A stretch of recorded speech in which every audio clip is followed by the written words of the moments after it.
Selamat pagi, salam sehat, salam sejahtera untuk kita.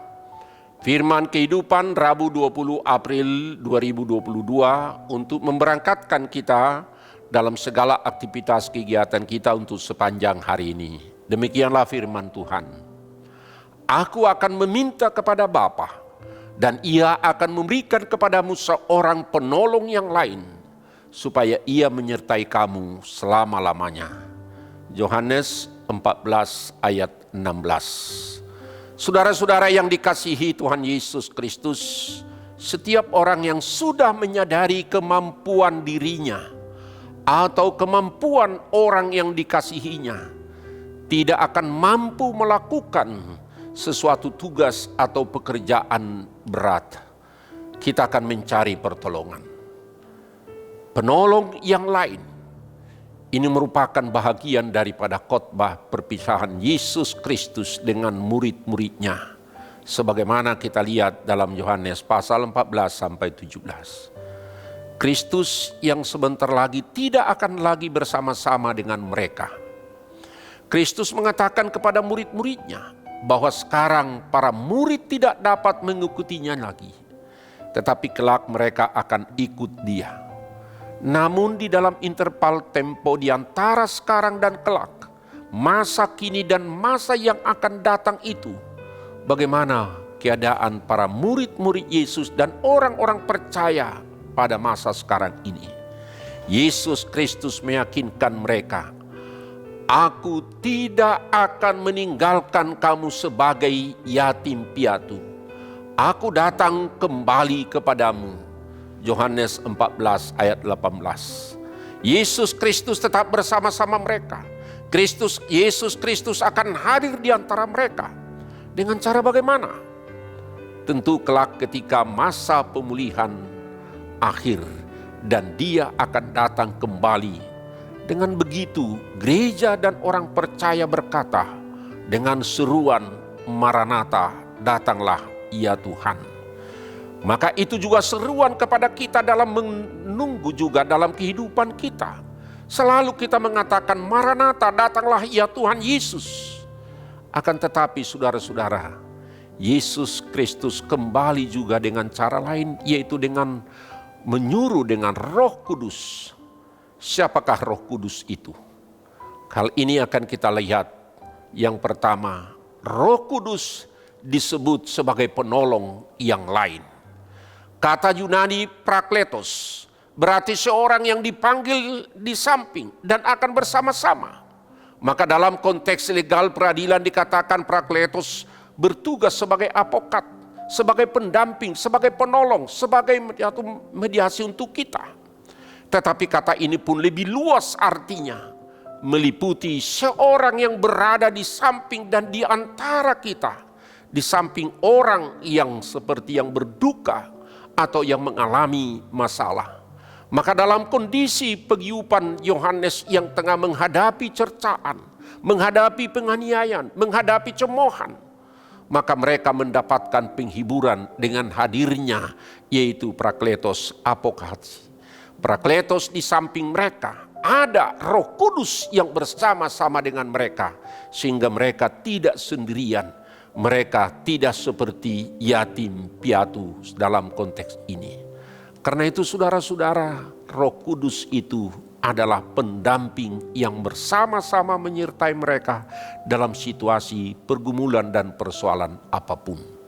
Yang kedua, Roh Kudus disebut sebagai roh kebenaran. Yaitu dalam ayat 17, berarti roh kebenaran ini adalah roh sumber, otoritas dan standar kebenaran yang memberikan apa yang harus, yang benar, yang berjalan kehidupan kita. Dialah yang menghembuskan kebenaran Allah. Dan oleh Dialah firman Allah yang dituliskan bagi kita. Dialah otoritas kebenaran, bahwa segala kebenaran yang memiliki kuasa dan mengubah dan memimpin kehidupan orang percaya supaya kita di dalam kebenaran daripada Allah. Maka Roh Kudus itu adalah menuntun dalam kehidupan kita. Dialah standar kebenaran, bahwa dengan segalanya Dia akan menuntun kita kepada suatu kepastian apa yang harus kita lakukan. tidak bertolak belakang dengan hal yang lain dalam kehidupan kebenaran dengan firman Allah. Karena itu saudara-saudara, Roh Kudus itu menuntun kita apa yang harus kita lakukan, apa yang harus kita perbuat, dan apa yang harus kita katakan. Sehingga setiap perkataan dan apa perilaku sikap kita memberi kesejukan, memberi keteduhan, memberi pengayoman, memberikan damai sejahtera bagi orang lain. Karena Roh Tuhan menguasai, mengontrol kehidupan kita. Yang ketiga, Roh Kudus disebut sebagai kuasa Allah kontra dunia ini. Roh Kudus adalah pribadi Allah yang penuh dengan kuasa.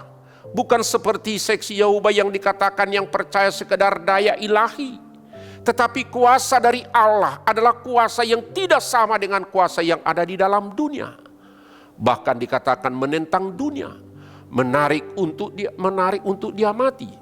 Bahwa di tengah konteks pergumulan dalam kehidupan masa Yohanes yang teraniaya, yang tidak diterima oleh dunia dan ditentang kehadirannya oleh dunia, ternyata dunia pun tidak dapat menerima dia. Karena itu Roh Kuduslah yang menuntun kita.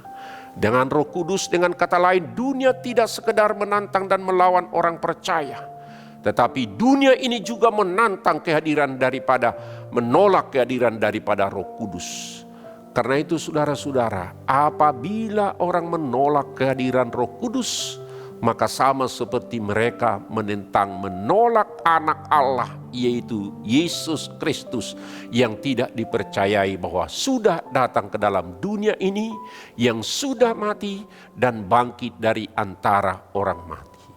Karena itu saudara-saudara, Roh Kudus itulah yang bekerja di dalam kehidupan daripada pelayanan hamba Tuhan, dan gereja juga bisa bertumbuh di tengah-tengah dunia ini.